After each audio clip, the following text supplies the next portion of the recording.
Buckle up, sit tight, keep your hands and feet inside the ride at all times, and enjoy the Pacific Islander Alliance. To give you people an idea of where our endeavor develops, here's a lovely visual of the empire we've built, or rather united together.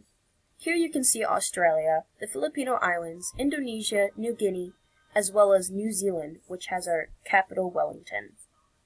Hold your horses, details will come soon. Just relax and admire the view. Alright, enough view. Okay. The president of the Philippines was never a good one. Making rash decisions here and there, his people had finally had enough. The Filipino people uprised and joined together, conquering surrounding islands to fight against their leader. Unable to prevent the rebellion that spread like wildfire in his nation, President Rodrigo succumbed to the revolution. Meanwhile, Queen Elizabeth II had sadly passed, and her throne embraced by Prince Charles.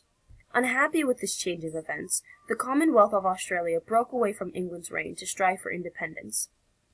Both weak in their post-revolution state, the two countries crafted a treaty with one another, as well as the neighboring countries such as New Guinea, New Zealand, and Indonesia. This, of course, exemplifies Spodek's growth through conquest trait.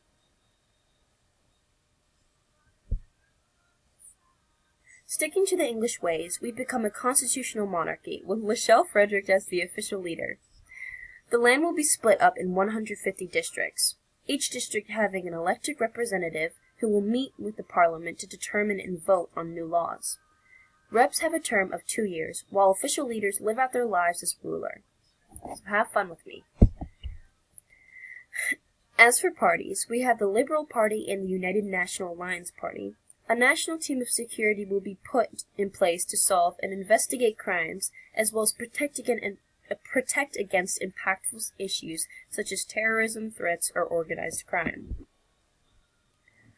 The rights of the people is what we value most here at PIA, so our citizens have all the basic human rights, which are expressed in our Constitution. These rights include freedom of speech, religion, press and publication, assembly, and also freedom of personal will or expression. Citizens will have the right to vote at age 17, and any violation of these laws will be taken up in court, as well as any other broken law. So watch your back. English is the official language and taught in all schools. Other prominent languages of the Pacific Islands are recognized in the areas they are spoken in. As for currency, notes are the main cash of the empire, and everyone is generally taxed the same percentage. This unification showcases Spodek's trait of empires creating bureaucratic administrations with sufficient uniformity in language and currency. We will be a society where no one will be born into a class. Social classes are formed by personal achievement, with the exception of monarchs being the highest class. So technically we do have classes. Don't judge. When it comes to Spodek's diversity and exotic goods traits, as well as the establishment of marketplaces serviced by highways, roads, and ports, PIA comes in clutch. We will have trade agreements with the United States and Asian countries, and export goods such as petroleum products, various ores, fish, and exotic fruits. Large ports will be placed along every island in the empire, and internal trade routes will mostly take place in the Indian Pacific Oceans. As for the military, our empire will be more navy-based as we are waterlocked. Citizens as young as 17 are eligible to serve in the army. Our beloved capital will be hosted in Wellington, New Zealand, which will be home to the largest national monument in the empire, a phoenix statue in the harbor. You can also go below the statue and observe the fish in the Barrett Reef. This embraces the natural culture of the land. Our flag also represents our empire, as it is a collection of all the nation's flags in the treaty combined, as you can see in these visuals here. By doing this, we flex Spodek's empire of creating structures that display power and luxury, inspiring loyalty among allies and caution among potential enemies.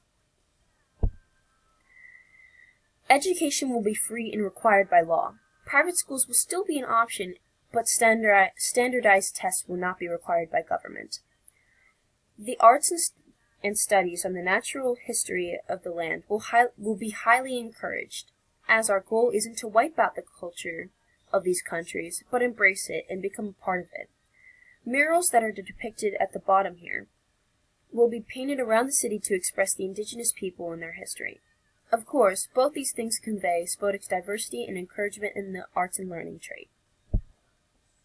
As for contemporary issues, health care will be free to everyone and doctors will work efficiently to provide vaccines and medicines for the ill.